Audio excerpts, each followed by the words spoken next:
Amis du shogi, bonjour et bienvenue sur la chaîne du Shogi Dojo Lyon. Aujourd'hui, j'aimerais vous présenter une partie qui a été jouée entre Nakamura Taishi 7ème Dan et Suzuki Hajime qui a été le Meijin amateur en 2018. Avant d'entrer dans le vif du sujet, j'aimerais vous montrer le magnifique t-shirt que je porte aujourd'hui.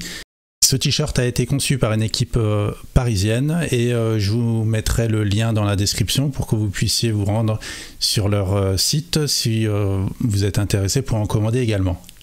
Il s'agit d'une partie qui a été jouée en blitz, 5 minutes en temps principal et 5 secondes d'incrément. Alors vous pouvez être surpris que je choisisse une partie de blitz aujourd'hui. En fait, je trouve que les parties de blitz sont très intéressantes pour progresser dans la mesure où les joueurs qui jouent en blitz sont obligés moins de reposer sur leur capacité de calcul très profond, mais au contraire, ils sont obligés de se reposer sur leurs connaissances théoriques, leurs fondamentaux et leur sens général de sabaki. Alors on va voir comment se déroule le début de la partie. Alors les premiers coups, je vais pas trop les commenter.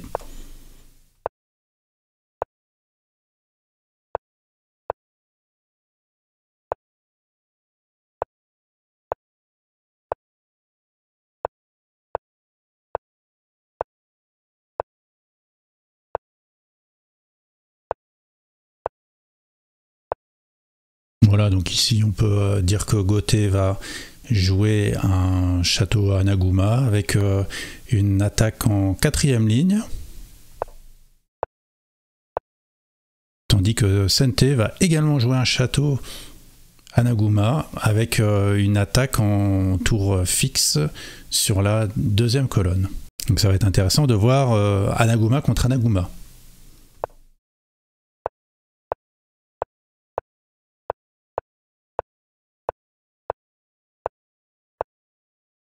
Alors les deux derniers coups qui viennent d'être joués peuvent vous surprendre. En effet, on entend habituellement que lorsqu'on joue un château à Naguma, on évite de pousser le pion sur l'aile. En tout cas, moi c'est ce que j'ai souvent entendu depuis que j'ai débuté le shogi. Et en fait, il semblerait que de manière plus récente, les joueurs professionnels se permettent de pousser également le pion de l'aile, quand bien même ils joueraient le château à Naguma. Donc tout ça pour vous dire qu'il faut un petit peu relativiser quand on apprend des techniques ou des joseki. Parfois ces techniques ou ces joseki, je pense, peuvent relever peut-être aussi un petit peu de la mode du moment, ou alors un joueur fort décide de jouer telle variante, alors tout le monde va le suivre, jusqu'à ce qu'un autre joueur démontre qu'une autre variante est également jouable. Voilà, donc avant on interdisait entre guillemets de pousser le pion quand on faisait un château à Naguma, je caricature un petit peu, mais apparemment tout récemment ce n'est plus tout à fait interdit. Voilà, donc je pense que chaque variante a ses avantages et ses inconvénients. L'important c'est d'être conscient de tous les points forts et des faiblesses de chaque coup que vous jouerez.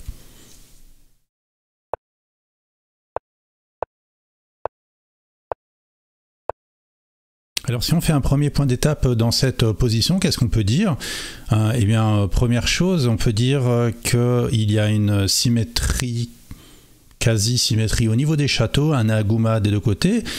Les divergences vont être sur le fait que Sente aura un fou qui fait partie de son château pour l'instant, alors que Goté à son fou de l'autre côté.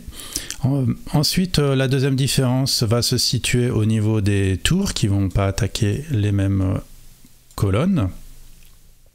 Et puis la troisième différence se situe au niveau des généraux d'argent. Sente a préféré garder son général d'argent derrière le pion, alors que Goté a son général d'argent qui est devant son pion.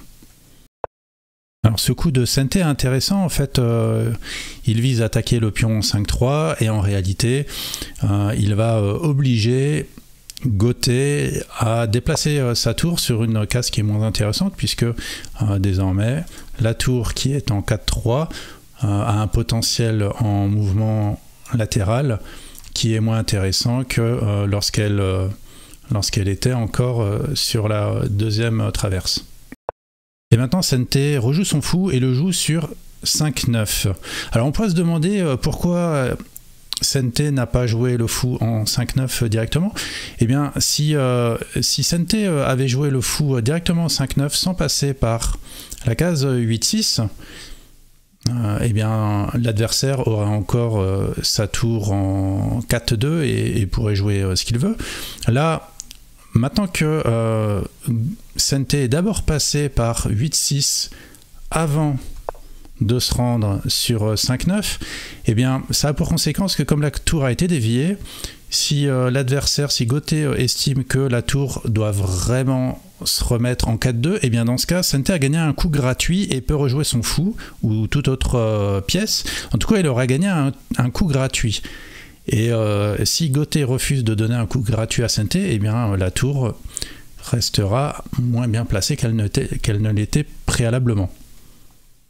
Donc ça, c'est une première technique intéressante d'avoir joué ce coup de fou intermédiaire sur 8-6 pour dégrader le sabaki de la tour adverse.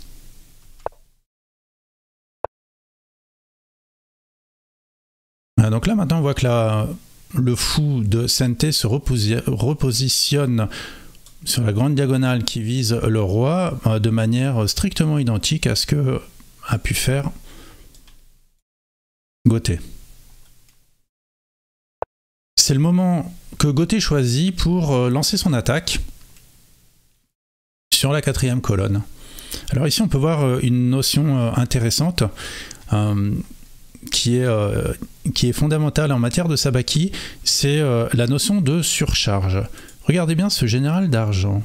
Ce général d'argent, en fait, il a un premier travail qui consiste à protéger la case 4-6, mais il a également un deuxième travail qui est de protéger le pion en 6-6. Alors, dans certaines situations, le fait qu'une pièce fasse deux choses en même temps, c'est très bien et ça consiste à utiliser le plein potentiel d'une pièce, mais dans certaines situations, il peut en résulter une surcharge de travail. Et ici, c'est ce que Gauthier va essayer d'exploiter. Là, dans cette position, en fait, Sente n'aura pas tellement envie de recapturer avec le fou. Pourquoi? Parce que il va avoir des faiblesses sur sa tête et ensuite, surtout, le pion 3-6 qui risque de sauter si le général d'argent vient l'attaquer. C'est pourquoi Sente capture le pion avec son propre pion afin de maintenir son général et son fou en position. Et Gauthier poursuit son attaque. Vous voyez que les attaques, comme le dit le proverbe, commencent en général par un sacrifice de pion. Alors ici, Sente décide d'apporter un soutien sur la colonne.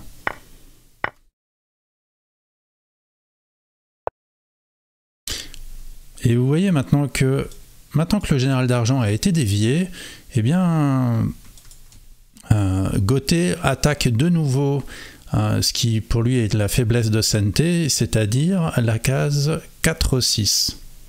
Dans cette position, Sente trouve un coup qui est très intéressant, qui est une technique de pion. Malheureusement, c'est une technique de pion que j'ai oublié de mentionner dans ma vidéo sur les techniques de pion. Donc je vous invite à bien regarder cette technique car elle est extrêmement importante. Il s'agit de la technique de la contre-poussée. Et oui, en fait, l'adversaire a poussé un pion et bien vous allez contre-pousser.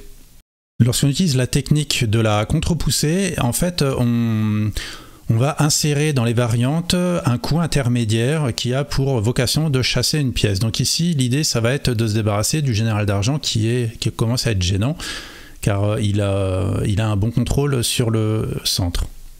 Alors remarquez que c'est un coup qui peut être facilement raté dans cette position, et la raison est la suivante. C'est qu'en fait, je vous rappelle que le général d'argent, il a été dévié. Et lorsque n'importe quelle pièce d'ailleurs est déviée, alors souvent on se rend bien compte le travail qu'elle n'effectue plus. Donc effectivement, le général d'argent, en étant dévié, n'exerce plus de protection sur 4-6, mais on oublie parfois que la pièce déviée permet également des nouveaux coups. Et le fait d'avoir dévié le général d'argent sur 6-6 maintenant permet de pousser le pion en 5-5, ce qui n'était pas possible avant que le général d'argent se retrouve en 6-6. Voilà, donc quand vous analysez des positions et que vous cherchez des variantes, soyez bien vigilant à ça. Lorsqu'une pièce se déplace, faites la liste de toute l'influence qu'elle n'exerce plus, mais pensez bien également à dresser la liste de la nouvelle influence que cette pièce peut exercer.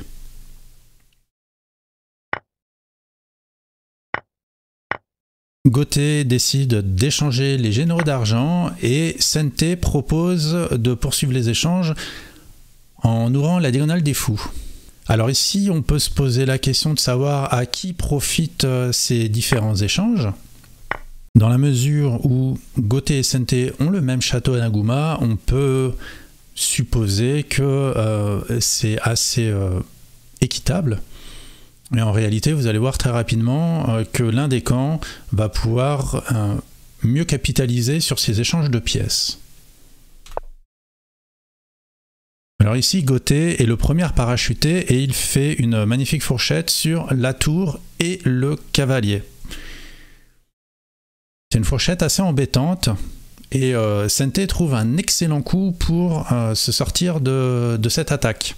En effet, ici, Sente va ignorer l'attaque de Goté.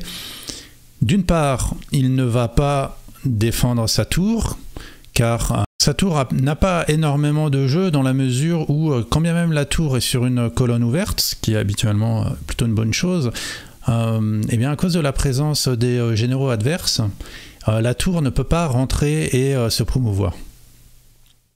Donc le sabaki de la tour de Sente n'est pas excellent. Et Sente n'a pas envie non plus de défendre son cavalier, principalement parce qu'il va trouver un coup qui est plus rapide. Et le coup plus rapide qu'il va trouver, c'est de contre-attaquer en faisant à son tour une fourchette cavalier-tour. La différence, c'est que dans ce cas-là, la tour de Goté, elle, n'est pas défendue. Si bien que Goté va défendre sa tour et Sente peut capturer en premier le cavalier adverse, quand bien même il a été le deuxième à parachuter, ce qui est un premier succès, je pense, pour Sente. Étonnamment, ici, Goté ne choisit pas de capturer le cavalier et de faire la course en retard d'un coup, si je puis dire, mais va échanger son fou contre la tour de l'adversaire. Alors c'est un coup sur lequel on peut s'interroger. Alors il est vrai que en théorie une tour est plus forte qu'un fou, mais vous savez probablement que le château Nagouma est extrêmement solide et ne craint pas, en tout cas il craint moins les attaques des tours que d'autres châteaux. Et dans la mesure où Sente a considéré que le sabaki de sa tour n'était pas excellent, il ne pouvait pas rentrer chez l'adversaire et promouvoir sa tour, eh bien, Sente n'est pas déçu de échanger sa tour avec un moins bon sabaki contre le fou adverse qui lui présentait probablement un meilleur sabaki. Donc en fait, il va échanger une tour qui était sur le plateau qui ne pouvait pas promouvoir contre un fou qui sera en main dont il espère pouvoir tirer un meilleur bénéfice. Et maintenant, Goté va devoir trouver lui-même un bon sabaki pour sa tour, mais il va avoir bien du mal, puisque si tout à l'heure la tour de Sente sur la 6e rangée ne présentait pas un très bon sabaki, bah là, la réciproque est vraie. La tour de Goté qui est sur la 6e rangée va avoir un petit peu de mal à rentrer dans le camp adverse. Ici, Sente, en parachutant un pion en 6-7, annihile complètement le potentiel de la tour adverse sur la colonne, sur la 6e colonne. Gothé parachute la tour qu'il vient de capturer et Sente capture une lance. Donc là, dans la course à la capture des pièces, Sente a quand même 2 pièces d'avance. Et là, Sente joue un coup qui peut paraître surprenant. Il ramène son fou promu, son Pégase en défense. C'est extrêmement solide. Et je vous rappelle qu'il existe un proverbe qui dit qu'un fou promu en défense a la valeur de 3 généraux. Donc là, maintenant, si on doit comparer les châteaux respectifs, eh bien, le château de Sente est incroyablement plus solide désormais que le château de Gothé, puisqu'il y a ce Pégase, ce fou promu en plus en défense, mais ça va faire une pièce en moins en attaque forcément. Alors Gothé joue un coup de général, bon, j'ai pas très bien compris l'intérêt, surtout que Sente va le punir immédiatement en faisant une brochette. Et donc effectivement la lance attaque à la fois le général d'argent et la tour qui est derrière, donc Sente s'assure de gagner ici une qualité. Gothé se retrouve contraint à capturer. Ici Gothé a encore une pièce de retard à capturer, il vise probablement à capturer le cavalier adverse, ce que Sente ignore. Il va commencer à monter sa propre attaque. Alors ici il y a une suite évidente, évidemment le cavalier s'il capture le pion ça lui fait une belle suite avec une fourchette sur la tour et le général d'argent du château, ce qui serait insupportable. Si bien que Gothé défend en parachutant une lance. Et Sente parachute un fou qui à la fois défend le cavalier, mais ça en réalité il s'en fiche un peu. En réalité le fou va surtout attaquer le pion en 5-3 pour viser la promotion.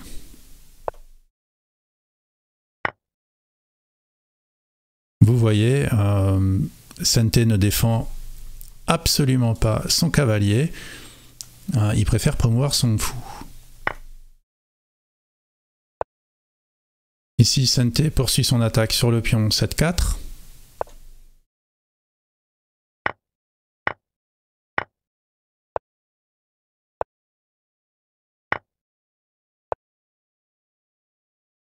Alors vous comprendrez l'intérêt de ce coup juste après.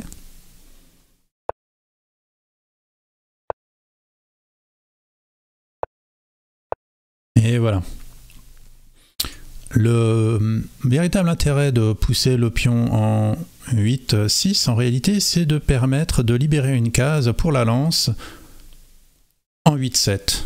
Vous allez voir que cette lance en 8-7 est très importante.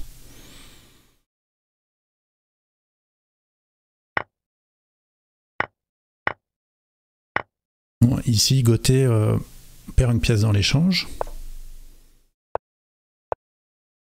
Ici, Sente n'ayant pas d'autre coup intéressant, choisit d'échanger son fou promu contre la tour adverse, ce qui va aussi un petit peu abîmer le château adverse. Et Sente reparachute une lance sur la case 8-7. Ce qui est un coup à la fois offensif et défensif. Gothé, quant à lui, va essayer de mener une attaque sur 6-8 et probablement essayer de proposer un échange du fou sur lequel il pourrait gagner 2 généraux.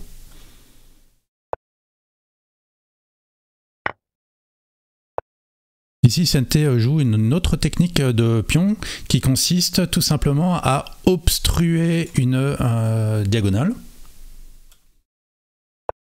Ce à quoi Gothé répond par une technique de sacrifice de pion. Donc ce pion-là, évidemment, peut être capturé par le général d'argent.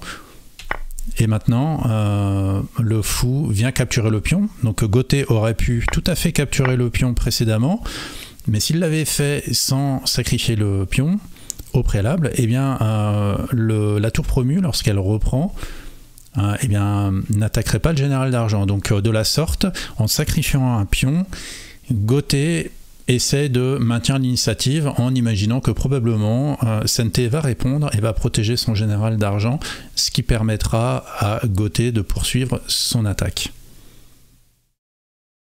Mais à ce stade de la partie, en fait, Sente ne va pas protéger son général d'argent et va poursuivre son attaque en parachutant un pion en 8-3.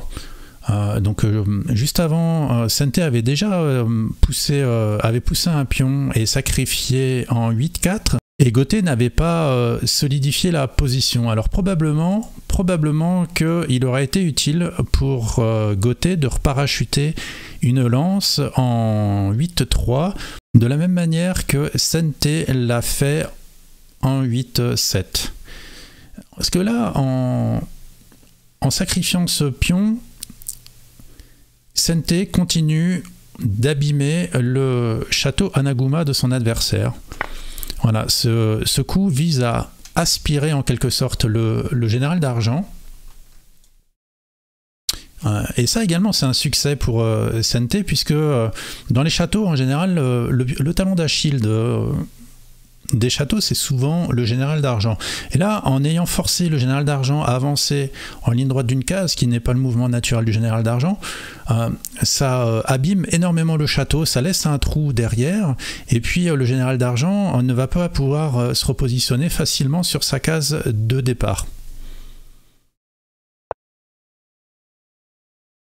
Et vous voyez que Sente poursuit vraiment son attaque très fortement sur la 8e colonne. Donc ici, Gauthier est obligé de parachuter la lance en 8-2, et vous voyez que puisqu'il est obligé de parachuter sa lance en 8-2 et maintenant avec le général d'argent en 8-3, en fait il aurait été préférable, probablement plus tôt dans la partie, que Gauthier parachute directement sa lance, en 8-3 pour maintenir son général en position, ce qui aurait maintenu une certaine symétrie avec le château de Sente. Mais là, avoir cette position avec la lance derrière et le général d'argent, c'est moins intéressant que la forme qu'a choisi Sente avec le général d'argent qui reste derrière et la lance qui est devant le général d'argent.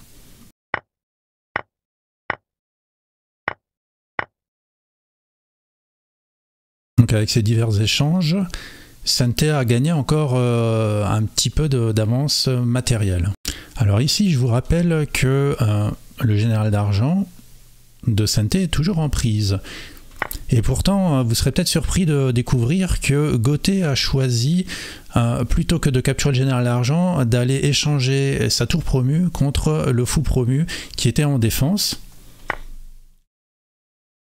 Et oui, comme on l'a vu tout à l'heure, le Pégase est tellement fort en défense qu'il a la valeur de 3 généraux, et donc probablement que Gauthier estimait qu'il était plus important de se débarrasser de ce défenseur plutôt que d'aller prendre le général d'argent. Observez ici l'attaque menée par Gauthier. Toujours sur la 8e colonne, elle vise également à déloger le général d'argent, à l'absorber, à l'aspirer vers le haut, en tout cas à fragiliser le château. Et ce qui est remarquable dans cette position, c'est que Sente ne va pas répondre et va lui-même contre-attaquer en parachutant un cavalier. Donc là, il est très très proche du roi. Il profite du général d'argent qui a servi d'avant-poste pour parachuter un cavalier qui fait échec. Dans cette position, évidemment, vous l'aurez compris, le roi de Gauthier n'a pas le droit de sortir, parce que s'il s'enfuit en 8-2, un parachutage du fou en 9-1 mettrait le roi échec et mat et la partie serait terminée. Donc dans cette position, en réalité, Gauthier est obligé de capturer avec son général d'or. Ce qui permet à Gauthier de capturer également un général d'argent et de reparachuter un général d'or en défense. Alors ici, bon, comme c'est une partie de blitz en 5 minutes, Sente a raté un mat en 15 coups que je vais vous montrer. Il aurait pu parachuter un général d'or de la sorte. Voilà, je vous montre la suite. Voilà, l'idée c'est de sacrifier des pièces pour aspirer le roi adverse. Et voilà. Bon, je vous invite à regarder cette ligne à tête reposée et puis Vous pourrez retrouver le Kifu également sur l'eShogi. Je vais vous mettre le lien également en description si vous voulez regarder la partie tranquillement et analyser cette fin de partie. Bon, je vais vous montrer la suite qui a été jouée. Bon, c'est une lance qui a été parachutée. Ça va quand même mener au mat. Et la variante est un tout petit peu plus longue. Voilà, c'est tout ce que j'avais à vous montrer pour aujourd'hui. J'espère que vous avez trouvé la partie intéressante, qu'elle vous aura permis peut-être de découvrir ou de réviser certaines techniques et que cette partie vous inspirera pour les prochaines parties que vous allez jouer vous-même. Merci beaucoup, à bientôt.